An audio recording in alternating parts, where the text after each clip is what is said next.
Oke, bersama Tech Bali, kali ini kita akan membahas ini dia Samsung Galaxy Watch Ultra yang sudah dipakai selama kurang lebih 3 bulan. Seperti apa impresi pemakaiannya, disimak aja video berikut ini. Pertama-tama ini kan dulu belum resmi, sekarang sudah masuk resmi Indonesia dengan harga 8 jutaan. Dan itu juga variannya belum yang LTE, sedangkan yang ini di New Zealand dia hanya masuk yang varian LTE. Dan waktu itu aku beli harganya ini sama dengan kurang lebih sama dengan harga Indo 7 sampai 8 jutaan kalau sesuai kurs saat itu. Oke, pertama-tama kita bahas dari desain. Untuk desain sendiri ini udah aku pasangin case, cuman kurang lebih seperti ini bentukannya. Dan ya, aku jujur sebenarnya kurang suka sama bentuknya ini karena dia ada kotak gitu di pinggir lingkarannya. Aku lebih suka kalau dia kotak, sekalian kotak aja di layarnya, atau dia bulat sekalian aja framenya bulat. Itu cuman lama-kelamaan dilihat ternyata oke juga, ganteng juga. Lalu di sini untuk bodinya sendiri dia ada speaker di bagian kiri. Bagian kiri sini ada speaker. Di bagian kanan dia ada 3 tombol. Kita buka dulu. Nah, 3 tombol ini dia ada tombol power di atas sekaligus tombol home. Lalu ada quick button di sini yang bisa kita setting melalui aplikasi nanti di HP. Dan juga ada tombol back di bagian bawah sini. Nah, untuk quick button ini aku biarin aja sesuai dengan settingan defaultnya, yaitu sekali press untuk memunculkan my exercise. Nah, di sini untuk pilihan olahraga sendiri dia ada banyak pilihan. Dan ini bisa kita edit di HP kita seperti yang tertulis tadi, edit on my phone. Dan ini nanti akan kita edit di aplikasi Samsung Wearable. Di sini sebenarnya ini adalah video tambahan dari sebelumnya sudah ada aku bikin video review dari si Watch Ultra ini. Cuman dia ada beberapa yang aku lupa seperti spesifikasinya. Dan aku akan jelaskan sekarang. Di sini dia untuk standarnya udah IP68 dan sudah mil STD 810. Dan juga dia untuk RAM-nya dia 2 GB, internalnya dia 32 GB. Android-nya sudah WOS 5 One UI 6. Dan juga ini resolusi layarnya dia 480x480. Dan pastinya ini karena ini di New Zealand dia cuma masuk yang varian LTE seperti yang sudah aku ucapkan sebelumnya. Dan bagaimana ketika dipakai perasaannya, ini nyaman-nyaman aja. Mungkin di awal agak aneh karena kelihatannya kotak dan layar, tapi layarnya dia ngelingkar gitu. Harusnya kalau dari opiniku bodi kotak, layar kotak lebih bagus, atau bodi bulat, layar bulat. Cuman akhirnya setelah sekian lama pemakaian ya oke juga. Itu aja sih paling.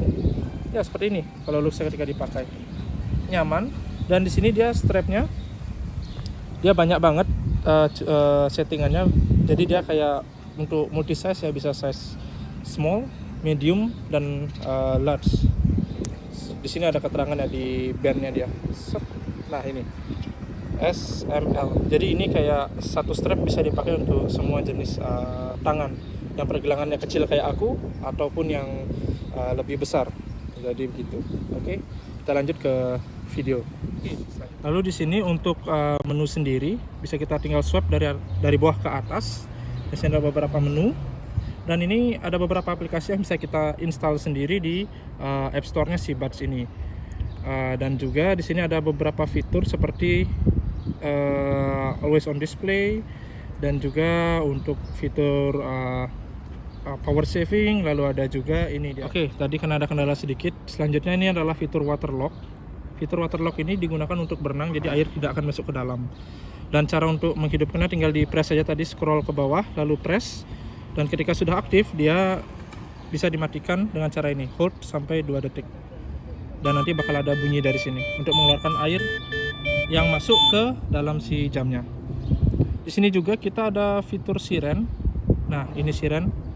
Siren ini kayak dia bakal ngeluarin bunyi tweet tweet kayak darurat gitu. Jadi karena seperti ini bunyinya.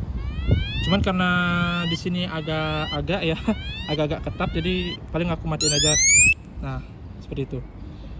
Kurang lebihnya. Oke, selanjutnya dia ada fitur yang lainnya seperti ini, seperti rangkuman summary dari walk stepnya, lalu ada active time, berapa lama kita aktif dalam bergerak, dan juga ada activity calories atau total kalori yang terbakar. Dan di sini pun ada targetnya. Dan ini bisa disetting nanti di aplikasi. Dan selain itu juga ada ini yang tadi sudah kita bahas ini mirip-mirip sama si quick buttonnya ya, multisport ini. Jadi di sini dia ada berbagai pilihan menu untuk olahraga yang akan kita ukur. Dan ini bisa di-add lagi. Masih ada banyak lagi menu di dalamnya. Tapi di sini aku jarang pakai ini. Aku biasa cuma pakai blood pressure, ECG, dan ya waktu dan weather, itu saja.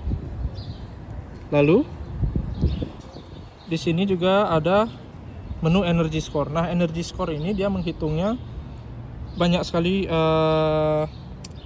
parameter. Bisa kita klik aja langsung show on phone dan kita akan buka di HP kita.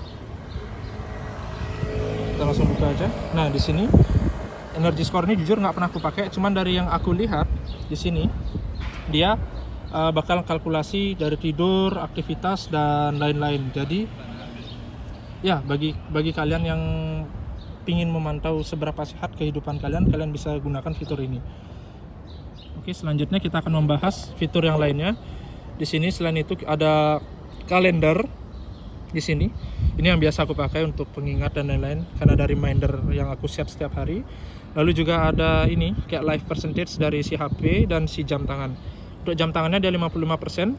Bisa kita lihat di sini masih 55%. Lalu untuk HP dia 46%. Dan ini bisa kita cek langsung saja di HP-nya. Nah, ini dia 46%. Nah, ini benar-benar berguna sih untuk kayak live sync-nya gitu ya. Jadi untuk ngecek baterai HP nggak perlu ngelihat HP-nya lagi, udah langsung aja dari jamnya terlihat yang ini. Dan ini up to 4 device ya, jadi bisa untuk buds dan juga aksesoris lainnya. Jadi ini kemungkinan 4 ini mungkin untuk Galaxy Ring lagi satu. Cuman di sini nggak masuk resmi untuk Galaxy Ring, jadi nggak aku bahas. Dan menurutku nggak berguna banget untuk keseharianku karena sudah pakai jam tangan ini. Dan selanjutnya itu dia ada ECG. Nah, ECG ini kalau elektrokardiogram untuk ngecek apakah kita ada penyakit jantung atau tidak. Dan untuk mengukurnya kita harus membuka di HP kita. Lalu ada continue on phone. Kita buka aja HP-nya. Di sini kita accept. Dan ya. Di sini kita ntar bakal ngisi data. Kita pause dulu untuk pengisian data. Oke. Di sini sebenarnya aku udah pernah pakai, tapi kenapa aku nggak tahu entah kenapa dia ngeriset lagi dan calibrate ulang.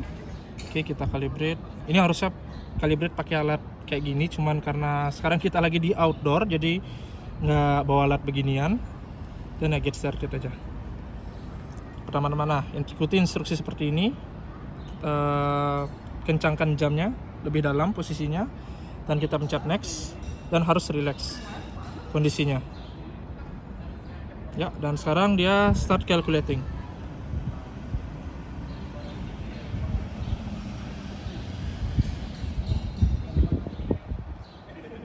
Ya, in 2 second. Oke, kita start langsung. Harusnya relax ya. Jadi ini nggak match banget, nggak akurat banget karena di sini aku nggak relax posisinya, posisi berdiri. Jadi ya kita tunggu aja dulu sampai 100%.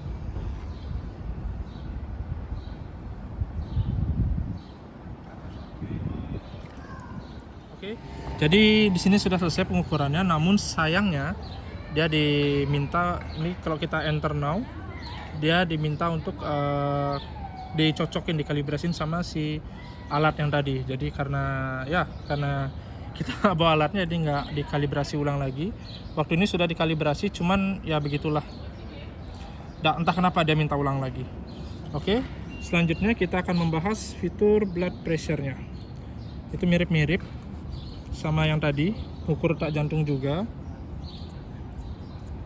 Dia fiturnya ada di sebelah ECG ini. Nah, ini kita klik aja blood pressure, open phone app. Kita buka lagi di sini. Ya, diminta calibrate the watch. Dan ini pasti ujung-ujungnya sama, harus pakai alat ini juga untuk nyocokin si blood pressure-nya. Perasaan dulu nggak perlu kayak gini dia, tapi mungkin karena untuk ngejar akurasinya jadi harus pakai alat juga. Oke, Jadi karena aku nggak bawa alatnya, jadi nggak aku kalibrasi. Tapi yang aku ingat waktu aku nyoba fitur ini, dia termasuk akurat untuk hasil datanya, data dari ECG dan blood pressure-nya, termasuk akurat. Selama ini sih sama terus, tapi mungkin bakal ada perbedaan sedikit-sedikit. Oke. Lalu di sini juga selain fitur ECG dan blood pressure tadi, di sini juga ada fitur ini, buds controller. Nah, di sini kalau kita connect buds-nya, kita connect dulu, kita pasang, set. Nah, dia nanti bakal ada tampilan seperti ini. Mana dia? Kita udah connect. Nah, di sini kita bisa langsung atur untuk tingkat kekedapannya, noise controlnya. Mau dia off, mau gimana, mau ambient sound atau gimana. Jadi begitu. Jadi nggak perlu kontrol ulang dari si HP, sudah bisa langsung dikontrol dari jam aja. Seperti ini. Misalnya aku mau adaptif, bisa dari sini, bisa active noise cancelling, dan bisa di off juga. Cuman aku biasanya pakainya ambient sounds karena perlu mendengar suasana sekitar, karena nggak tahu kan, mungkin ada skuter dari belakang pas lagi di jalan dengerin lagu, jadi biar lebih waspada, jadi aku pakai yang ambient sound. Oke, selanjutnya kita akan bahas fitur yang lainnya. Nah, di sini ada telepon, jadi kita bisa telepon melalui HP ini, karena HP ini sudah ada built-in mikrofon dan speaker. Nanti akan kita peragakan untuk telepon, karena kebetulan juga ini dia yang varian LTE, jadi kita bisa telepon terpisah dengan nomor HP. Jadi sini aku juga udah pakai eSIM. Untuk SIM-nya sini eSIM ya. Dan juga di sini dia ada controller untuk kamera. Jadi tinggal dibuka saja kamera di sini, dan ya akan loading preview. Nah, seperti ini. Kita lihat. Jadi kita bisa tinggal capture dari sini. Dan ini akan ada timer 3 detik. Jadi seperti itu. Lalu untuk fitur yang lainnya, di sini ada media player, ada music player, ada voice recorder juga. Dan di sini ada reminder. Jadi di sini ini yang tadi aku bilang aku pakai, yaitu reminder untuk kayak olahraga dan lain-lain, atau tas atau tugas-tugas yang belum aku kerjain. Seperti itu. Di sini pun juga ada timer, ada stopwatch, ada alarm juga, lalu juga ada galeri. Jadi kita bisa akses galeri dari sini, dan sini dia ada penyimpanan internalnya. Jadi seperti itu. Oke, selanjutnya kita akan bahas fitur yang lainnya. Jadi di sini dia ada menu yang lain seperti telepon, lalu ini Samsung Health. Jadi kita bisa buka dari sini berapa energy score, body composition, daily activity, dan yang lain-lain. Seperti ini, exercise gimana, workoutnya berapa lama. Ini sebenarnya seminggu ini tidak cuma 49 menit ya, cuman karena kebetulan makainya jarang banget ini jam belakangan ini, jadi ya begitulah. Cuma 49 menit. Dan ini masih hari Selasa, masih 2 hari awal di minggu ini. Kayaknya sih seperti itu. Udah 2 minggu sih jarang pakai. Lalu di sini juga ada Google Maps, dan ini kalau nggak salah dia kompas. Ada fitur kompas juga ini. Oke, tadi ada gangguan sebentar. Jadi di sini dia ada fitur kompas juga, built-in kompas. Dan ya, itu kurang lebih fiturnya. Dan di sini juga kita bisa sinkron antara message di HP dan di jam. Begitu pula dengan WhatsApp. Jadi di sini WhatsApp-nya aku sinkron dengan WhatsAppku, dan juga email juga. Jadi notifnya nanti akan langsung masuk ke notification ini. Oke. Paling segitu aja untuk review dari watch-nya ini.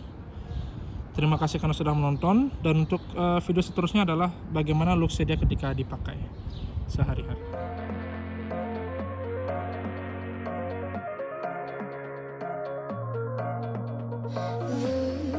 There's my home, there's my world. See, it's the flower, mine is love.